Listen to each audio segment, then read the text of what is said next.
চলুন আমরা যাব।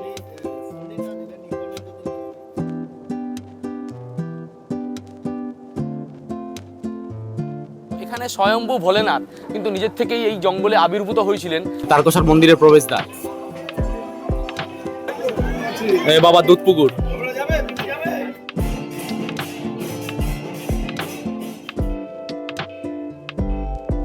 তারকেশ্বর রাজবাড়ি। তারকেশ্বর আচার কিন্তু ফেমাস। আসলে কিন্তু বন্ধুরা আপনারা অবশ্যই আচার নেবেন। এই হচ্ছে কাশী বিশ্বনাথ, এই হচ্ছে মহাদেব।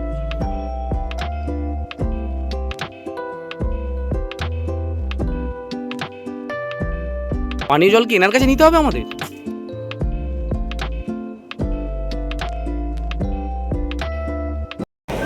হ্যালো বন্ধুরা, গুড মর্নিং। আজকে বেরিয়ে পড়েছি আবার একটা নতুন ভিডিও নিয়ে। তো দেখতে পাচ্ছেন আমি হাওড়া স্টেশনের 4 নম্বর প্ল্যাটফর্মে আমি দাঁড়িয়ে রয়েছি। এখন আমি যাব হাওড়া থেকে তারকেশ্বর লোকাল। 8:25-এর গাড়িটা লেট করেছে, করে এখন যাবে 8:35 না 40-এ ছাড়বে। তো তারকেশ্বরে আমরা যাব, এখানকার সমস্ত কিছু এক্সপ্লোর করব। আপনাদের কাছে আশা রইল ভিডিওটা আপনারা সম্পূর্ণ দেখবেন। আজকের আমাদের গন্তব্যস্থল হলো তারকেশ্বর। তবে এই ভিডিওতে তারকেশ্বর মন্দির ছাড়াও দেখবেন তারকেশ্বর থেকে 14 কিমি রেলপথ দূরত্বে আগে মালিয়া হল্টে নেমে আমরা গেছিলাম কাশী বিশ্বনাথ মন্দির। খুব সুন্দর করেছে এই বিশ্বনাথ মন্দির প্রাঙ্গণটি। আপনাদের কাছেও অনুরোধ রইল, যদি সম্ভব হয় তো এই মন্দিরটি অবশ্যই ভ্রমণ করবেন। পশ্চিমবঙ্গের হুগলি জেলায় অবস্থিত তারকেশ্বরে বাবা তারকনাথ মন্দির দেবাদিদেব মহাদেবকে উৎসর্গ করা একটি হিন্দুদের প্রধান তীর্থস্থান।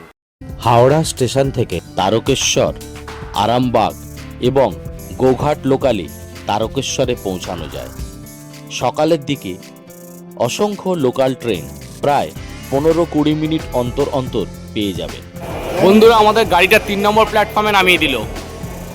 এবার আমরা ওই যে সামনে যে ফুটব্রিজ আছে ওটা দিয়ে আমরা 1 নম্বরে যাব। 1 নম্বর দিয়ে আমাদের বাইরে বেরোতে হবে। বাংলা মন্দির স্থাপত্যের আটচালা শৈলীতে নির্মিত এই তারকনাথ মন্দিরটি অত্যন্ত জাগ্রত এবং বিখ্যাত হিন্দু শিব মন্দির। 1729 খ্রিস্টাব্দে রাজা ভারমল্ল রাও এই তারকনাথ মন্দিরটি নির্মাণ করিয়েছিলেন। তিনি স্বপ্নে দেখেন জঙ্গলে একটি শিবলিঙ্গের প্রকট হওয়া। এরপর তিনি এই স্বয়ম্ভু লিঙ্গটি খুঁজে বের করেন। স্বয়ম্ভু মানে কি? স্বয়ম্ভুর ইংলিশ যদি মানে বার করা যায় তাহলে তাকে বলে সেলফ বর্ন বা সেলফ এক্সিস্টিং। মানে বুঝতে পারছেন যে এখানকার যে জঙ্গলে বাবা যে আবির্ভূত হয়েছিল, বলা হয় উনি নিজের থেকেই আবির্ভূত হয়েছিল। তো বোঝাই যাচ্ছে যে একটা ভগবানের অসীম ক্ষমতা যদি না থাকে তাহলে সে নিজের থেকে কি করে আবির্ভূত হয়। এটা তারকেশ্বর মন্দিরের প্রবেশদ্বার।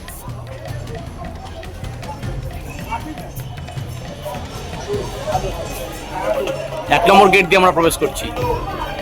মন্দিরে প্রবেশ করেই বাঁদিকে রয়েছে কিন্তু বাবার দুধপুকুর। তো আগে আমরা দুধপুকুরে জল একটু মাথায় দেব। বাবা তারকনাথ মন্দিরের উত্তর দিকে দুধপুকুর নামে একটি পুকুর আছে, যেটিকে খুব পবিত্র বলে মনে করা হয়। বন্ধুরা এই দুধপুকুরে স্নান করে বাবার মাথায় পুজো দিলে আমাদের সমস্ত মনস্কামনা পূর্ণ হয় বলে বিশ্বাস করা হয়। কম কত আছে? কম সবচেয়ে কম 50। তার কমে নেই? এটা 50 টাকা আর 100 টাকা ডালার দাম। এগুলো 50, ওটা 550, ওটা 350। ওকে। আরে জল ঢালা জলগুলো ঘটি 30ও আছে। 30 কোনগুলো? এই ছোটগুলো 30, এগুলো 50। আচ্ছা, লাইন কিন্তু এখান দিয়ে পড়ে, এই যে এখান দিয়ে লাইন পড়ে। এই দেখুন লাইন পড়েছে এখান থেকে, কত লাইন পড়েছে দেখুন মন্দিরে পুজো দেওয়ার। সোজা এসে এই যে মন্দিরের গেট। তো মন্দিরের একদম বাঁদিকে রয়েছে এই দেখতে পাচ্ছেন রূপম ভবন। এই দেখুন রূপম ভবন। তো দীপক ব্যানার্জি বলে এনার সাথে, রূপক ব্যানার্জি বলে রয়েছেন, এনার সাথে যোগাযোগ করতে পারেন। এনার দোকান থেকে ডালা নিতে পারেন। এনার দোকানে কিন্তু ডালা রয়েছে, সব কিছু পেয়ে যাবেন। দেখুন জল ঢালার, বাবা মাতা জল ঢালারও ঘটি পাবেন, আবার এখানে প্রসাদও পেয়ে যাবেন, এই দেখুন একসাথে সব ধূপ মোমবাতি সব পাবেন। দাদার সাথে যোগাযোগ করবেন, এসে আপনাদের অনেক সুবিধার্থে প্রসাদ ডালা সবই সাজিয়ে দেবেন, ব্রাহ্মণও দিয়ে দেবেন। পুজো সব করিয়ে দেবো, কোনো অসুবিধা হবে না। হ্যাঁ, এখানে 6টা থেকে 9:30টার মধ্যে আসতে হবে, ভেতরে যেতে পারবেন। রবিবার সোমবার এখন চোঙা, মঙ্গল থেকে শনিবারের মধ্যে আসতে হবে, তাহলে আপনারা বাবার গর্ভগৃহে ঢুকতে পারবেন। আবার 11টা থেকে 1:30টা পর্যন্ত। আর মন্দির খোলার সময়টা একটু যদি বলেন। ওই তো 6টা থেকে 9:30টা পর্যন্ত এমনি মন্দির ভেতরে ঢুকে আপনারা জল ঢালতে পারবেন। তারপরে মন্দিরে বাবার নিত্য সেবার কাজ হয়, আবার 11টা থেকে হবে। 11টা থেকে 1:30টা পর্যন্ত আবার খোলা থাকে। মঙ্গল থেকে শনিবার আসতে হবে। মঙ্গল থেকে শনি। আর এখানে আসবেন, যেরাম সাধ্যের মতো প্রসাদ জল নিয়ে নেবেন, ঠাকুর মশাই পুজো করে দেবেন, যেরাম পারবেন দক্ষিণা দেবেন, ভেতরে নিয়ে গিয়ে পুজো করিয়ে দেবেন। থ্যাংক ইউ দাদা, থ্যাংক ইউ। সারা বছরই এখানে তীর্থযাত্রীরা আসেন। বিশেষ করে সোমবার এই মন্দিরে প্রচুর মানুষের সমাগম হয়। এছাড়াও ফাল্গুন মাসে শিবরাত্রি, চৈত্র মাসে গাজন উৎসব এবং সবশেষে শ্রাবণ মাস বাবার একটি পবিত্র মাস। প্রচুর মানুষ এই সময় বাঁক নিয়ে পায়ে হেঁটে বাবা তারকনাথের মাথায় জল ঢালেন, বাবার কাছে পুজো দেন, মানত করেন। উৎসব হিসেবে বলা যায় যে এখানে শিবরাত্রি এবং শ্রাবণী মেলা কিন্তু খুব জমজমাট হয়। এমন হয় যে রাস্তাতে পা গলানোরও জায়গা থাকে না। এটা রাজবাড়ির তোরণ, যে তারকেশ্বর রাজবাড়ি তার তোরণ। এটা রাজবাড়ি, তারকেশ্বর রাজবাড়ি। বন্ধুরা, রাজবাড়ির ভেতরে লক্ষ্মীনারায়ণ মন্দিরের ভোগের টিকিট কাউন্টার। কত করে ভোগের 50 টাকা করে ভোগ হবে। এখান থেকে আপনারা ভোগ খেয়ে নিতে পারেন, আমরা খাবো। ভোগ খাওয়ানো শুরু হয় দুপুর 1টা থেকে। এই তারকেশ্বর রাজবাড়ির কাছেই কিন্তু গাড়ি পার্কিং হয়, বাইক এবং 4 হুইলার। চার্জ দেখুন, এখানে মোটরসাইকেল পার্কিং কিন্তু এই যে 10 টাকা। কিন্তু এখানে 4 হুইলার পার্কিং হয় না, মনে হয় মোটরসাইকেলই পার্কিং হয়। 4 হুইলার পার্কিং হয় না, না এখানে 4 হুইলার পার্কিং করাটা জায়গাটা দেখুন, 4 হুইলার পার্কিং। ওই জন্য চারদিকে লেখা রয়েছে মোটরসাইকেল পার্কিং 10 টাকা করে। 10 টাকা কতক্ষণ দাদা? সারাদিনে। সোজা এসে কিন্তু এই ডান দিকে ভোগ খাওয়ানোর ঘর, এই যে এখানে ভোগ খাওয়ানো হয়।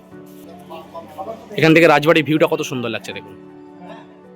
এই রাজবাড়ির ভিতরে ভিডিওগ্রাফি বা ফটো তোলা সম্পূর্ণরূপে নিষিদ্ধ।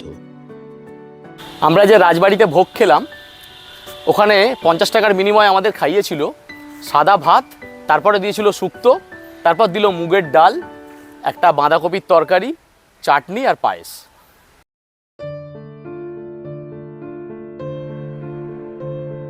বাবা বড় কাছারি মন্দিরের মতো এখানেও বাচ্চাদের চুল ফেলে পুজো দেওয়ার রীতি রয়েছে। তারকেশ্বর আচার কিন্তু ফেমাস। আসলে কিন্তু বন্ধুরা আপনারা অবশ্যই আচার নেবেন। দেখুন কত রকমের আচার এখানে আছে, সব রকমের আচার পেয়ে যাবেন কিন্তু।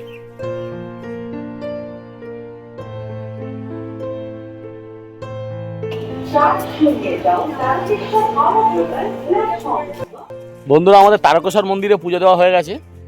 তো আমরা তারকেশ্বর হাওড়া 2:18 তারকেশ্বর হাওড়া লোকাল ধরে আমরা কিন্তু হাওড়া যাইনি, আমরা নেমেছি মালিয়া হল্টে। আমরা নেমেছি কিন্তু মালিয়া হল্টে। তো তারকেশ্বর থেকে মালিয়া হল্টে আসতে 25 মিনিট সময় লাগে। তো 2:18 থেকে আমরা 2:35 এসে পৌঁছেছি এখন। তো আমরা যাব তারকেশ্বর, একটি কাশী বিশ্বনাথ মন্দির আছে যেটি এই মালিয়া হল থেকে কিন্তু যাওয়া যায়। দেখুন আমরা কিভাবে যাব। ট্রেন থেকে নেমে সোজা খানিকটা এগিয়ে আসতে হবে। এই যে ফুটব্রিজটা দেখা যাচ্ছে, এই ফুটব্রিজের কাছে আসতে হবে। এই যে ফুটব্রিজের এই পাশ দিয়ে আমরা চলে যাব। এই যে বাইরে বেরিয়ে সেই টোটো দাঁড়িয়ে আছে, এখান থেকে টোটো নিতে হবে, নিয়ে 10 টাকা ভাড়া দিয়ে আমরা চলে যাব এখন কাশী বিশ্বনাথ মন্দির। বন্ধুরা, আমরা চলে এসেছি কাশী বিশ্বনাথ মন্দির বা কাশী বিশ্বনাথ সেবা সমিতি। এই হচ্ছে প্রবেশদ্বার। ভেতরটা কিন্তু খুব সুন্দর সুসজ্জিত। শিশু ও মহিলা উদ্যান আর শিব ও কালী মন্দির যাওয়ার পথ কিন্তু এই দিকে।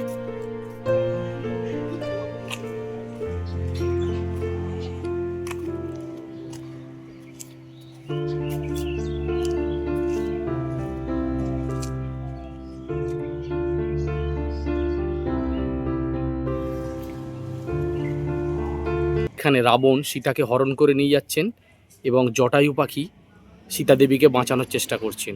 এর ভেতরে রয়েছে কিছু মন্দির, দেখুন শিব মন্দির, দেখুন ভেতরে শিবের বিগ্রহটা দেখুন কত সুন্দর লাগছে। এই শিব মন্দিরের ঠিক পাশেই রয়েছে কালী মায়ের মন্দির, দেখুন মন্দিরটা খুব সুন্দর।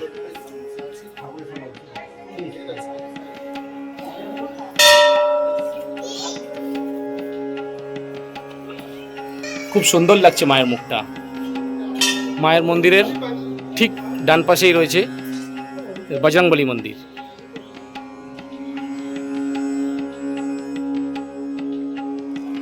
ঠিক এই কালী মন্দির আর এই শিব মন্দিরের পাশে দেখুন এখানে একটা আটচালা করা রয়েছে, বা নাট মন্দিরও বলতে পারেন। খুব সুন্দর এই নাট মন্দিরটা, এখানে বসার জায়গা রয়েছে, একদম পুরো নৌকার আদলে করা এটা যেন।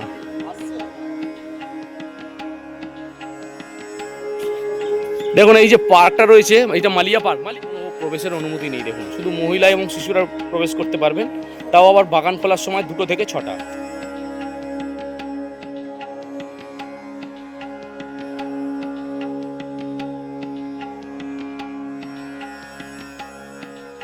এই হচ্ছে কাশী বিশ্বনাথের যে মহাদেব বসে আছেন, এই যে। চলুন আমরা জুতো খুলে প্রবেশ করবো, এখানে জুতো খুলে প্রবেশ করতে হবে। দেখুন মন্দিরের সামনে রয়েছে এই নন্দী বাবা, উপরে চলে এলাম এই ভোলে বাবার কাছে। দেখুন এখান থেকে এই বজরংবলী মূর্তিটা দেখুন, এই হচ্ছে কাশী বিশ্বনাথ, এই হচ্ছে মহাদেব।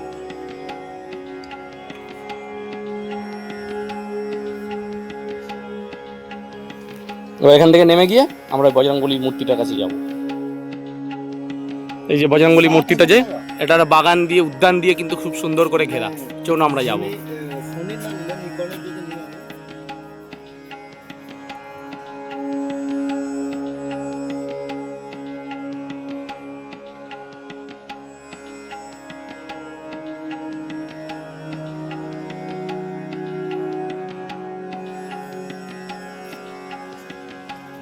ইনি পানীয় জল নিয়ে আমাদের জন্য ওয়েট করতে আছে। হ্যাঁ, পানীয় জল কি এনার কাছে নিতে হবে আমাদের? এই আমরা এখান থেকে জল ভরেই খাবো।